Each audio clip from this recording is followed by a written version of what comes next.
I love JRPGs, and personally really loved Code Vein, so I was beyond thrilled when Code Vein 2 got announced, and even more so when, thanks to my Bandai Namco partnership, I was able to get early access to start playing it. As of this week, I've finally finished a full clear of the game, at my usual slow pace because I have to investigate every nook and cranny before I'm willing to move the story forward in any capacity, and I'm ready to break down my thoughts on it and give it a total score based on my enjoyment. This video will contain spoilers to the game, including the true ending, so please do not watch this until you have beaten the game. If you're here to find out if it's worth playing, my answer is yes, I did enjoy it. But I do have a lot to say in the pro and con department, so take that as you will.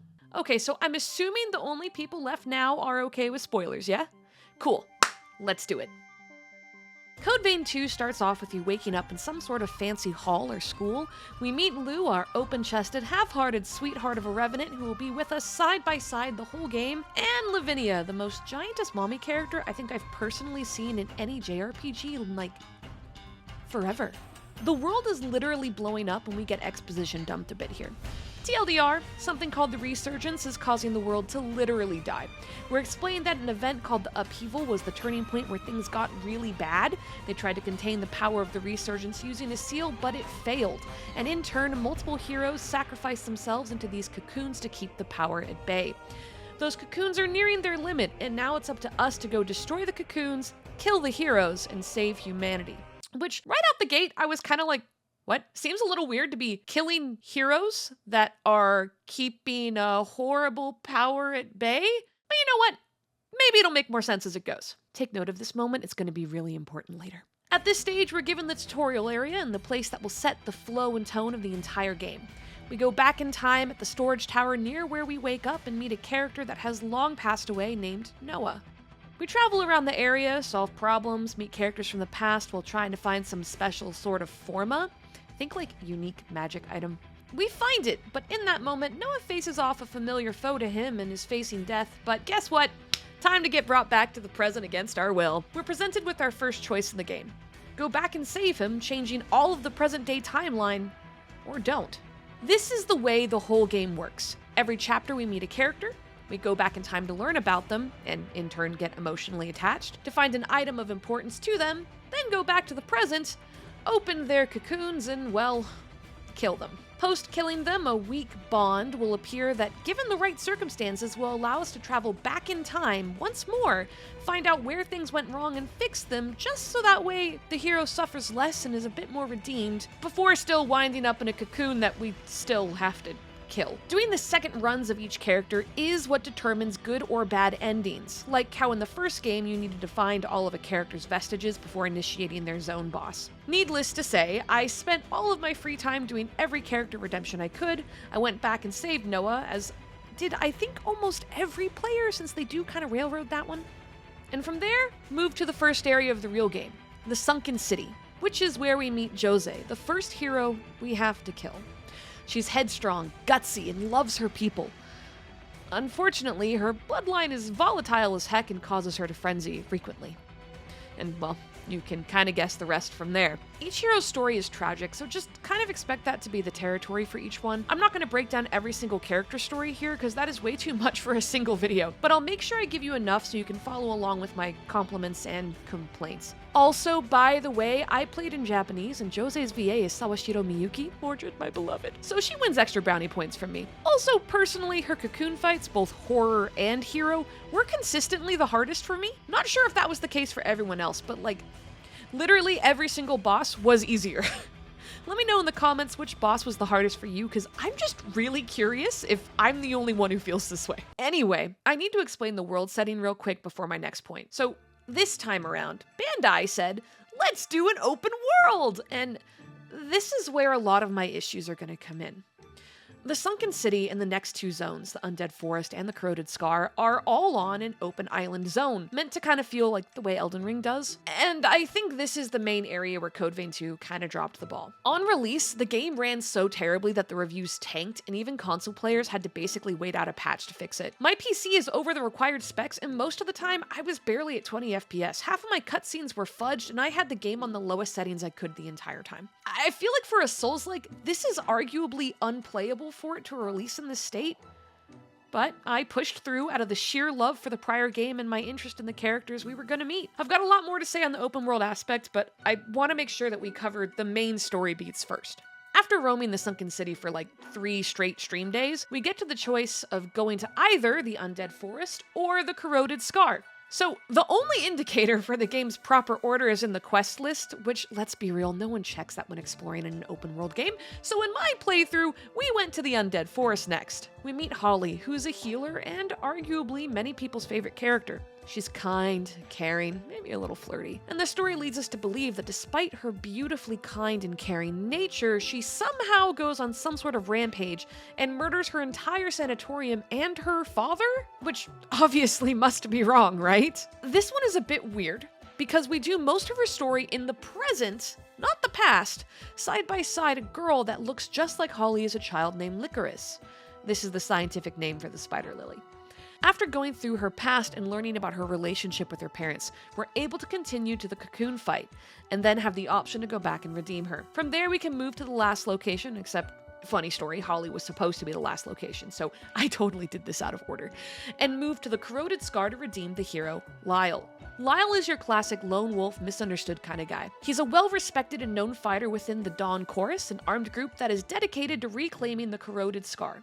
It was really weird for me in this chapter at this point because I was so over the level of what was expected that we kind of cleared it stupidly fast, but I did introduce my favorite character, so that's a win. Lyle feels a lot of guilt for causing Craig, the leader of the Dawn Chorus, to sustain a severe injury that leaves him immobile, and constantly feels like he needs to prove himself and stand up to protect the people who protected him. We travel around with him, clearing frenzied revenants up and gaining a strong partnership with Lyle before tackling the main stronghold. From there, we've got what we need to do the fight. Kill Lyle, then go back and fix what went wrong again. This ends the main portion of the open world game. Once all the main heroes have been attended to, whether you go through and do both versions of their fights or not, you can proceed to the primary climax of the story. We railroad here through 2 more chapters, much like how Code Vein 1 was, and ironically, the game is no longer open world. I'm assuming in order to ensure the story flow works right, they decided to make the last third of the game linear, much like the first game was. Up until this point, the whole game kinda just feels like character simulator.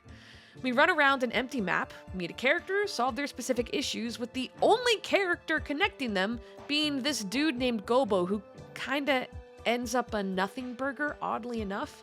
His fight was super rough, though. But yeah, like, this is my biggest problem. It's that by the time we get to the surprise 4th hero Zenin, I know the same relative amount about the world the game is taking place in as I did when Lavinia exposition drops on us the first time we meet Noah. That's like 30 hours of gameplay where nothing really changed. Except one thing. While doing Lyle's story, we discover that he's basically an illegal revenant, that Craig chose to make him a revenant to save his life, but that there's some sort of legal system making that not okay. Here's the thing. I've been roaming on this open world map for 30 hours, and I have only ever seen 1 refugee camp at the start of the game. And it has like maybe 5 people that don't really give us much important information. There's no people, there's no society, there's no hideouts, it's empty. It's always just the zone for the hero we're saving and then literally nothing else except mobs. So how in the heck is there a large enough semblance of a society to create rules like this and enforce them? If it weren't for Lyle's situation, I would have gone through the whole game thinking Gobo was just some self-imposed jerk who had made a group on his own to try and hunt down revenants. Not that it was some sort of society-sanctioned situation. Real talk, when Lyle drops this, I paused on stream and I sat there and spitballed for 40 straight minutes about how that one line changed literally everything about how I viewed the world and its story. Which brings me to my next issue. The world we play on doesn't feel like it matches the story too well. Personally, I feel like they buckled so hard into making it open world that they took sacrifices and liberties that made the story and the physical setting feel a little off. Okay, so first, the only refugee group we see in the whole game is in the Sunken City, and it has a unique map marker in-game that looks like a torch, but it offers nothing to the player, and for the remainder of the game, we never see one of those again. But Lyle, Holly, and Josie's stories all kind of line up to infer that there are pouches of society everywhere. But due to the resurgence, it's dangerous and people are dying left and right, both human and revenant. We see the blood bag situation from the first game make a return here, where revenants are top of the food chain and humans get illegally trafficked as food sources for groups of revenants, but we only see this occur due to Lyle's flashbacks. I have to make an insane amount of inferring here just to piece together their world's story, which was a major issue in the storytelling of Code Vein 2. Also, boy oh boy are the enemies repetitive, and I don't mean just the bosses, though that's a huge issue there too. Every zone has like the same 6 enemies. Guy with gun, fat man with hammer or spear, thin enemy that charges or teleports, dog thing, tall knight with sword and shield, and we see these in every single area, with nothing unique the entire game.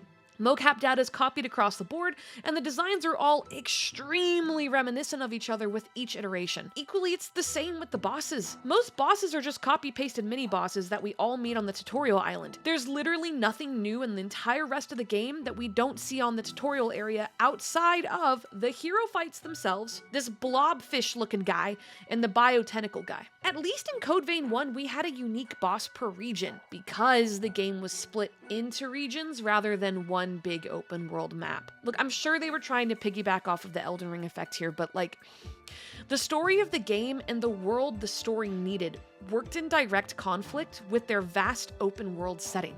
Personally, I'm more fond of linear games. But there's a few open world games I love. Oblivion will always be top 5 RPGs for me. And I think the best open world RPGs are ones where the story itself isn't very linear. A game where your character can go down a myriad of paths and you can feel fulfilled playing said game without pushing every single storyline. Code Vein isn't one of those games. Our character has a singular, preset task, making this a linear story no matter what order you do your quests in. You have one quest.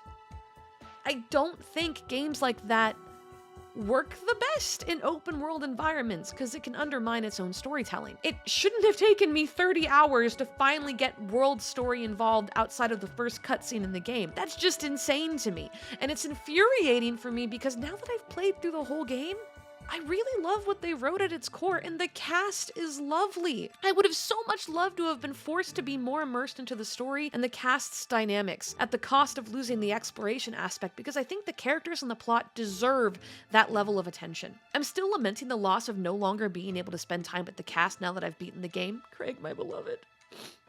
But yeah.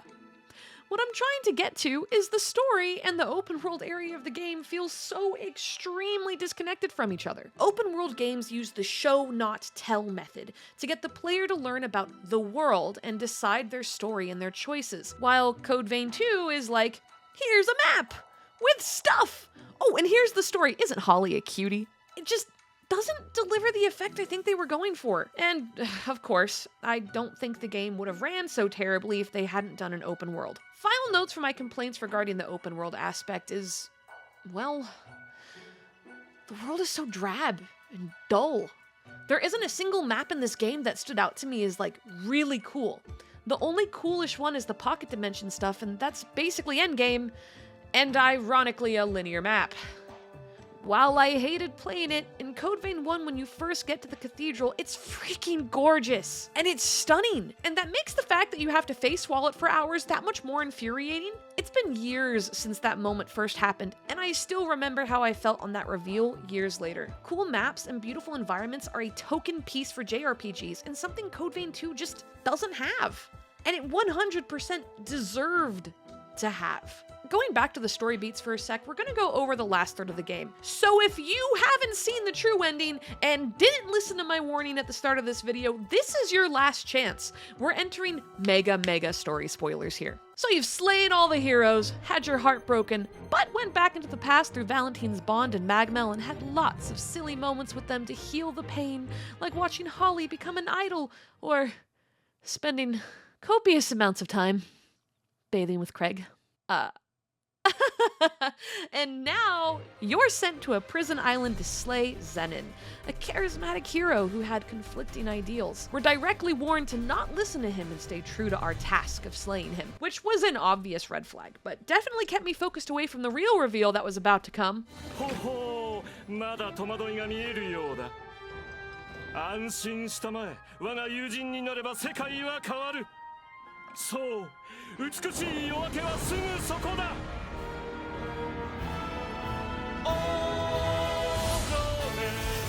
我が友よ明日を今振り返ろう彩り Who knew Dio was a theater kid?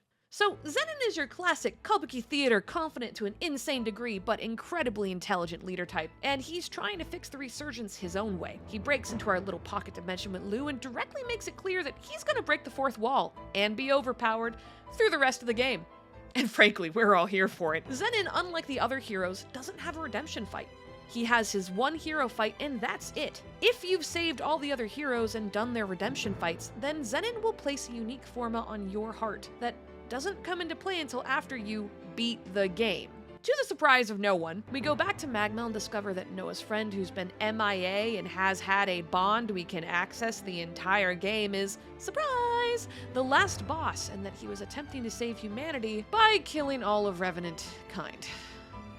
Turns out, the resurgence is just an overflow of power that compounds based on how many Revenants there are, plus within their bloodlines, which does explain why Josie and Holly had so many bloodline-related issues. Now, Craig and Lyle gave us more story context clues, but they aren't as strong of a progenitor bloodline in the same way the others are, so that kinda tracks there. Valentine figures out that if they kill all the Revenants everywhere, then humanity will rule the world and stuff goes back to normal. So we get the first ending.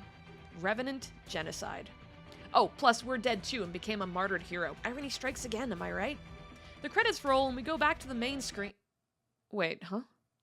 Is that Zenin on my continue button? Are you being serious with me right now? So remember that forma he gave us? It's bringing us back, right before we fight Valentine. But this time, we're gonna use our time travel power right to stop the Voda family's genocidal plan before it even got set into motion. No more cocoons, no more heroes getting slain, and this time everyone truly will get to be alive and happy. Let's get an actual good ending. Which is crazy, because Code Vein 1 did not have a everything is perfect ending, but now one is in sight. We go back and stop Lavinia from putting Zenin in a cocoon, and in turn stop all of our favorites from sacrificing themselves. The original sealing ceremony still fails though, and this time Lou and your character become the seal instead. Basically, asleep in a coma. You two hold fast the remaining power of the resurgence while everyone lives on.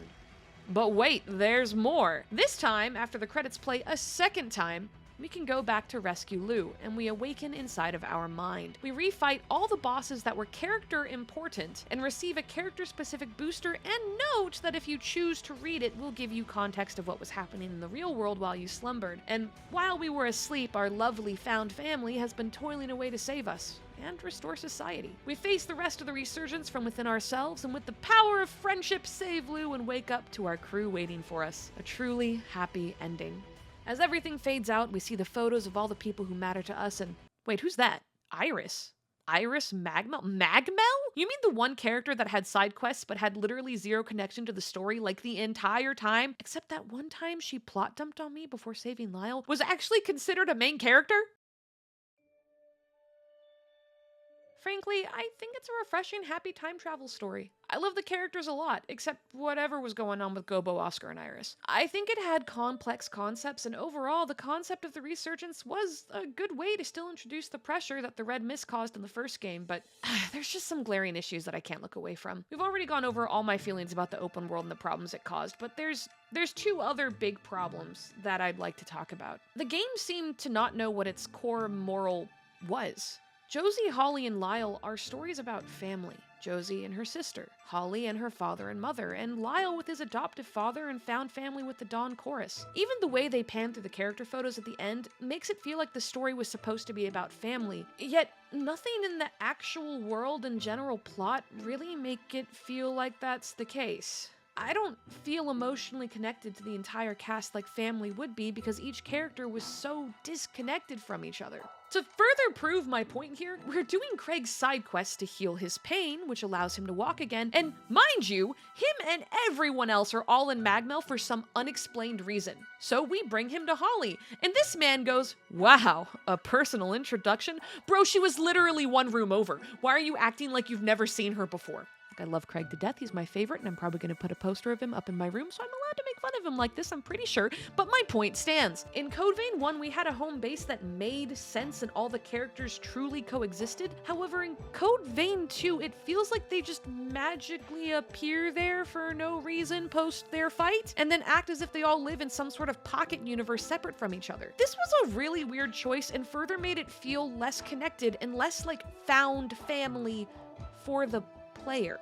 Then we have Gobo and Oscar, and oh, I've got so much to say here. Gobo was set up to be our faux villain, and as someone who loves an effed up, complex character, Gobo actually does something that I found very well written. In each character chapter prior to Zenin, Gobo is the enemy of the past chapters. He's always fighting for humanity, but he hates revenants. He constantly does terrible things to screw over our characters, make them frenzy, and is just all around a terrible person. We're geared up to see him as nothing but just a crappy, normal villain, and in Josie's redemption arc, we finally get to fight him. Fight starts out with him and his fellow associate Oscar, and god, this fight sucks. But what really stood out to me is the halfway point cutscene. When we get to phase 2, Gobo uses his last teleportation stone to make Oscar leave and be safe. Oscar was angry and ready to fight to the death for the justice he believed in, no matter how messed up it might have been. And in that moment, we see Gobo showcase some incredible humanity. He forces Oscar to teleport away and live on, and Gobo fights to the end knowing he will die. And then we never hear about them or talk about them again. Including Oscar, who really in my mind should have been on some sort of revenge arc. For me, the phase 2 cutscene was jaw-dropping. I thought they had done such an incredible job of using a single moment to create a complex character, and I couldn't help but respect that action, even if I still wanted to kill him and end his stupid concept of justice. Only to then do literally nothing with this. Honestly, my best theory right now is that when the DLC gets announced, this is gonna be the main plot point they use. But like, I feel personally that DLC shouldn't be coded into the base story like this, because choosing to just let this end up the way it did, it feels like a main story plot hole, not a setup for DLC. But that's just me in my opinions. Now, I know I've complained a lot, but that's just because I feel that Code Vein 2 honestly has such a great cast and a great core concept that it could have 100% beaten Code Vein 1 for me, had it been handled right. But between the plot holes, the situation with Iris being a nothing burger, the whole game and Gobo Oscar getting just dropped, the empty world and storytelling discrepancies, I just can't say in good faith that the game is as great as it should have been.